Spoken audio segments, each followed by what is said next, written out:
Cocoon 2.1 is finally here. If you're a monthly supporter of their Ko-Fi, which I fully advise you do because the guys are great and they deserve every penny.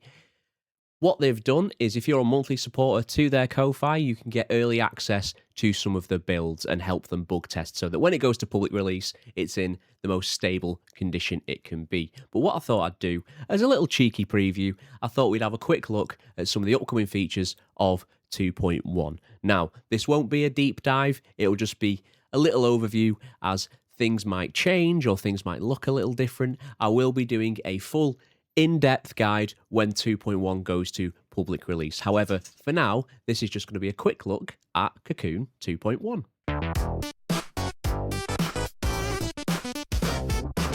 Okay, so firstly, once you have this update, then you'll notice that most of the changes are visual. There's obviously a lot of back-end bug fixes and things like that, so the whole thing will be more stable. This is still the pre-release version, so I might come across some bugs in this.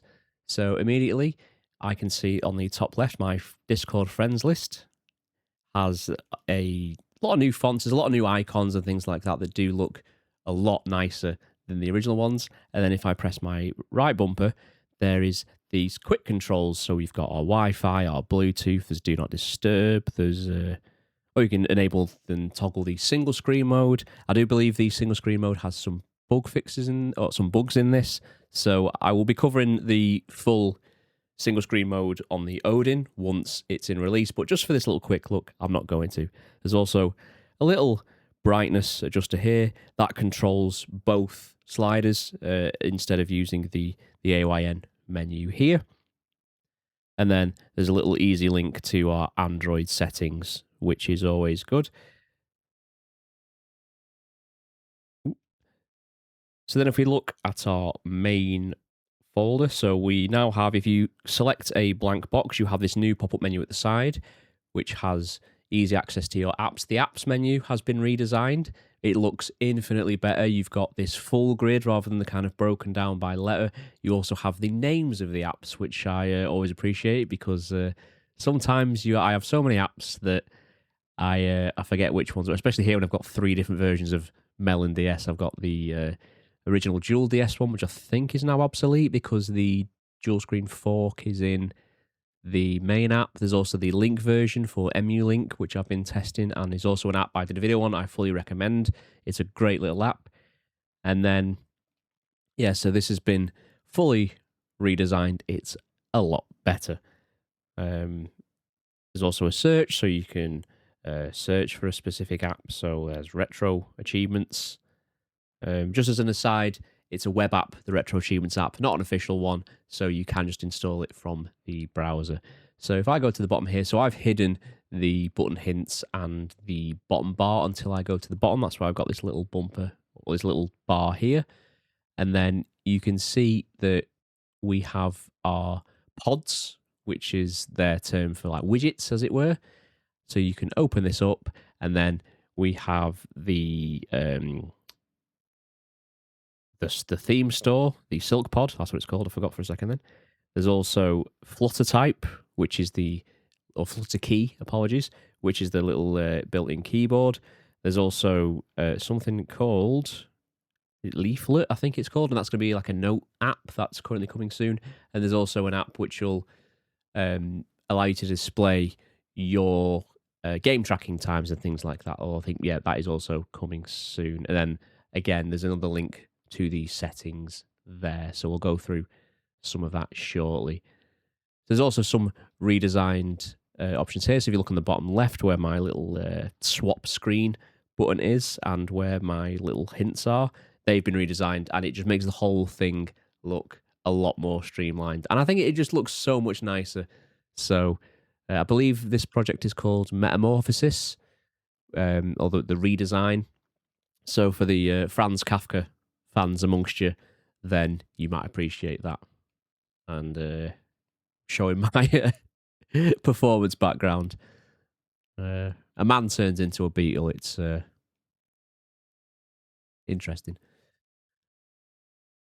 So here we have some slightly redesigned controls. I know they did start looking at some of this for the last version of Cocoon that was updated. So I have a very simple theme. I like things being simple and streamlined. And then you can also import zips and export zips, because I believe part of this you'll be able to share your theme setups. I believe some of that might have been brought into the last version, but it's definitely been a bit more focused now. The accent seems to default to that lovely Cocoon green. Well, that could have just been me. I love how the cursor has a gradient now, whereas I believe it was just a solid color. There's a surface material, although I've changed this and I didn't really notice what it was doing. So hopefully someone either in the comments or maybe in an update that will be explained a little bit more. And then for the accent icons, so I wasn't able to kind of see the design changes there. So I did request, I know it's something they've added into the things like the hero settings, to have a more visual look at when you're, so here you can see, so if I remove the black gradient, you've got a nice little preview there, and then for your game logo size, although I'd say it probably would be good to utilize a second screen for this, just so you can have your preview floating almost, and then rather than go, I'll put it down, so let's increase the size of the game logo. Oh, I don't like that one, I have to go back, and then so forth. So just to have that fixed. I'm sure this is something that will be included. This is release candidate 2, which came out at time recording a couple of days ago. So I've been playing around with this a little bit. They have still been managing some of the jingle stuff. I know that it's all still very manual. You have to point to a jingle repo and then assign them. There's more features for the now playing screen, and then you have more control over it, particularly for the auto end and things like that. And then I like having full screen folders, so we'll do this. A lot of this is the same as it was. They have also, if you just spotted there, you can now use the Launchbox scraper, which is the Launchbox one is great, and I don't know if it needs an API key or not, so you might be able to just choose it. Don't believe it does. But then enabling all those things that it toggles in there is great. So one thing I did just want to show. So this, I only want to look quickly. Once the full release is out, I will be doing a full deep dive. I did notice if I change this into my, so if you click left analog stick and change the grid size, there is now this option, which I think is brilliant. And this is a kind of single screen horizontal carousel layout. They need to adjust the label slightly, because obviously the PSP there has been cut off. The same for the PS1 and the Switch. So they need to adjust those labels slightly, but I think this is a great way if you want a carousel rather than having this grid. But I do love how you can adjust this grid on the fly if you quickly want to just grab a system. It would also be cool to have maybe the logos for the system. I've got them at the top as a theme, but if you wanted to have them down here and have something else as a theme, I think that'd be cool as well. And then I think this also applies to games as well. So you can have that carousel view. I would also like to see, kind of like ESDE, more customization here. So things like the descriptions. I know you can kind of set the videos and things like that, but it's all very manual currently.